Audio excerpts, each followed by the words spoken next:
Pour moi, c'était un grand plaisir de recevoir les femmes mères de la République démocratique du Congo.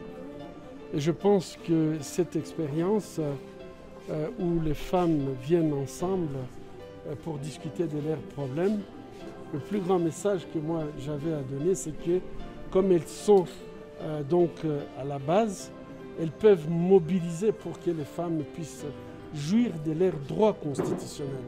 Aujourd'hui, je crois que nous avons une constitution qui prône l'égalité et la parité, mais on peut observer que la République démocratique du Congo, malheureusement, les femmes dans les institutions représentent moins de 10%.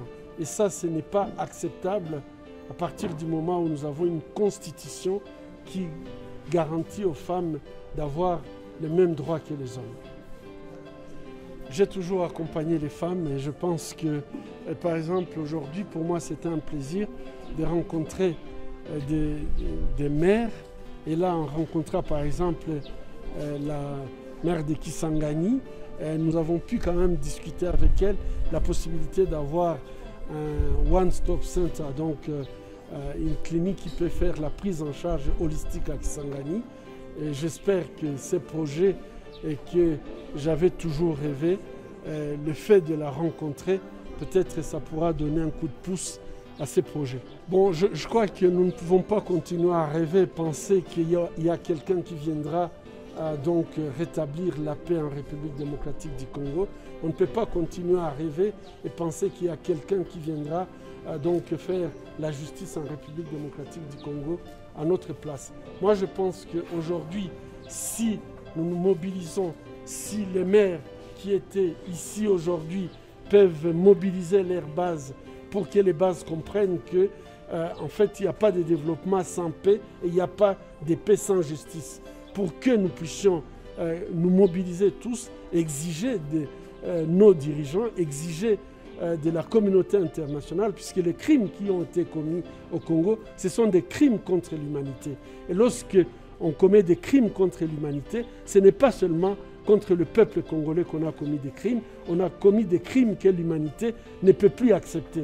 La grande question, pourquoi quand ces crimes se passent au Congo, la communauté internationale ferme les yeux? Pourquoi quand ces crimes se passent au Congo, pendant maintenant plus de 20 ans, nous subissons des crimes odieux et tout le monde s'accommode à ces crimes? Je pense que c'est aux femmes de pouvoir réclamer, puisque dans tous les conflits, ce sont les femmes et les enfants qui payent les lourds tributs. Et donc, je crois qu'aujourd'hui, l'appel que j'ai fait est solennel. Il faut absolument que les femmes se mobilisent pour demander à ce que les rapports mapping les recommandations des rapports mapping soient mises en œuvre. C'est la seule façon, à mon avis, aujourd'hui. On a tout essayé. On a eu des armées des Nations Unies, des armées étrangères, il y a eu des groupes de résistance, il y a tout ce que vous pouvez imaginer, mais ça ne nous a pas apporté la paix. On a fait des dialogues, on a fait des conférences pour la paix, ça n'a jamais résolu la question. Pourquoi? Puisque tout simplement, les criminels sont en liberté. Ils continuent à commettre des crimes en toute impunité. Et donc moi je dis aujourd'hui, l'élément de puzzle qui nous manque, c'est la justice. Il faut absolument que la base puisse réclamer la justice transitionnelle.